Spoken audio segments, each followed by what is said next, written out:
Let's go into the last pillar. Last pillar is strategic progress. And I think this is really important.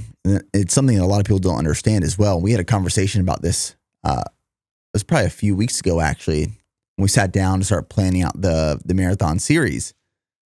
And it can be very intimidating to look at, say, a 12, 14, 16, 20-week marathon or training build and prep and add strategy to it. A lot of the times, people are just throwing darts at that dartboard, and those darts are workouts. And you're just throwing them at the structure of the build with no intention. But a strategic progress of a build and a prep has to be fully intentional to achieve a desired result. Right. One of the things that we know is that if we are meticulous and that we're calculating in this business, we then are wrestling control of the controllables, which then helps us have more of a sort of predictive outcome, right? And so by looking at the things like, what does the data say your lactate threshold is? Look at what traditionally has worked from a volume, a density, and an intensity standpoint. Look at whether or not it's getting warmer throughout your training cycle versus cooler. In other words, are we going from fall into winter, or are we going from winter into the spring and the summer? We have to be intentional about what races we run, where we're running them, what the courses look like, what the weather patterns are in that part of the country that time of year, whether or not we're having a baby soon, right? Yeah. How many week-long vacations do we have scheduled where we're going to be out there drinking every bottle of cheap tequila in Mexico that might not be the most conducive activity to running, right?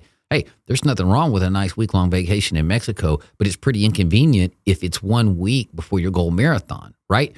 It's all about strategic planning and looking at where we're running it, why we're running it, when we're running it, what are we doing in our lives? Are we an accountant? Is it going to be in the middle of tax season and we're going to be on 2 hours of sleep and 37 cups of coffee a day? Those are all parts of the analysis that I go into in looking at the strategic planning that goes into running a big race. Because this ain't like running the mile, where you can go out and run one all-out mile at a track meet probably every weekend for many weeks on end.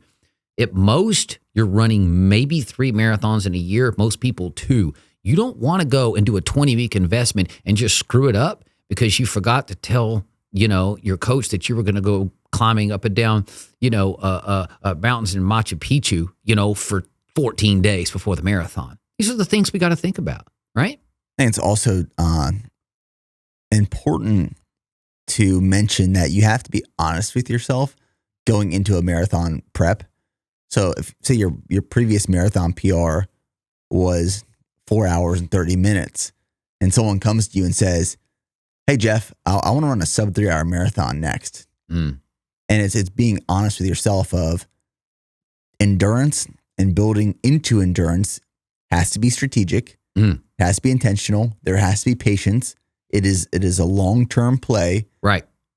But to say you want to go from a 4:30 to a sub 3 within a matter of weeks or months, it's kind of ignorant, right?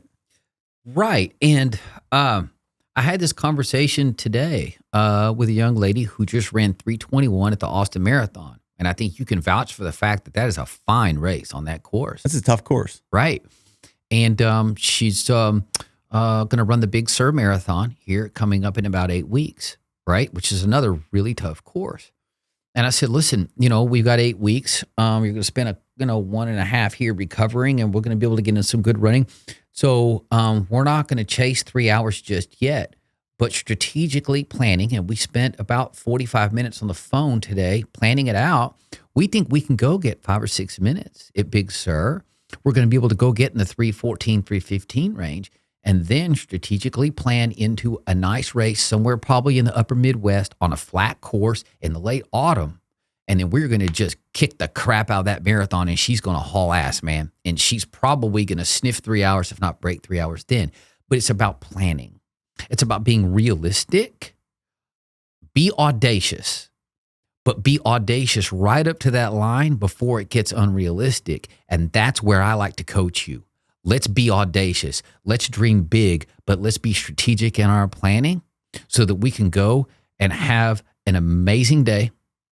Let's accomplish our goals, but let's be super methodical in our strategic planning in all things. So like right now, we're looking at running the Buffalo Marathon, right?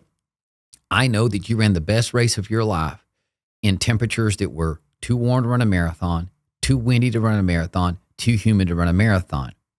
I'm not concerned about you running a marathon on May 29th in upstate New York, where it could be a little humid, could be a little on the warm-ish side for a marathon, because you've proved you can do it. So part of strategic planning was, I'm not throwing him into something that I know he's not physically capable of. That is so vitally important as a coach, is to set your athletes up for success in the micro, individually in a workout, and in the macro, in planning long-term for a race.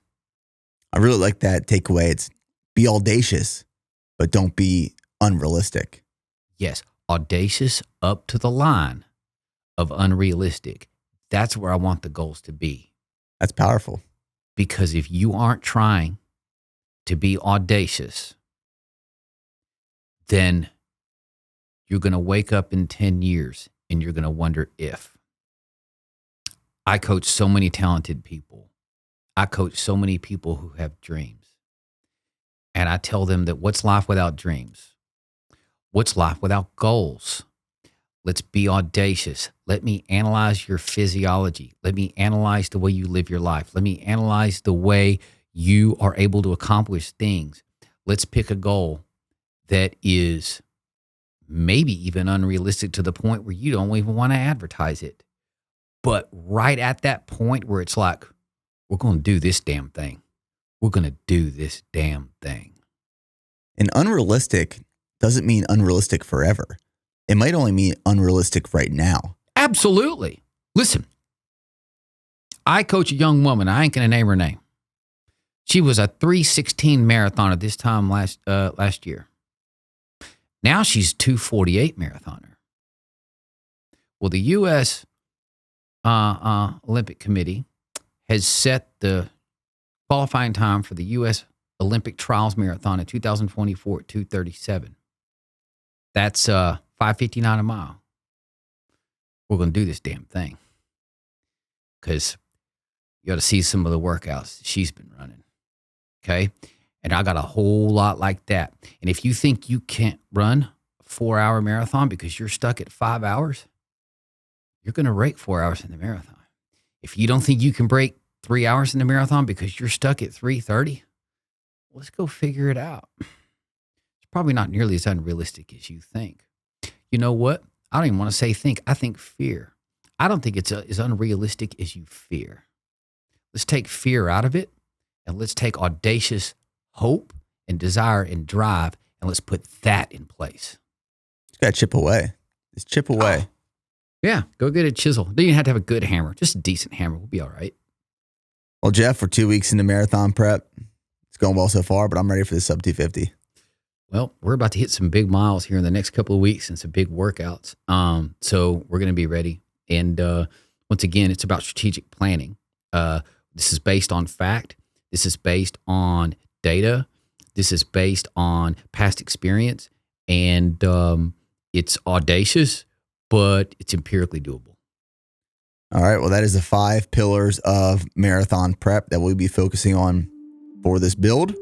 Jeff, as always, it's been a pleasure. Always fun. See you next one. Hey guys, thanks for checking out the video. And if you enjoyed it, please like the video and subscribe so you don't miss out on any future releases. And if you want to watch the full episode, go right here and click on the video to my left.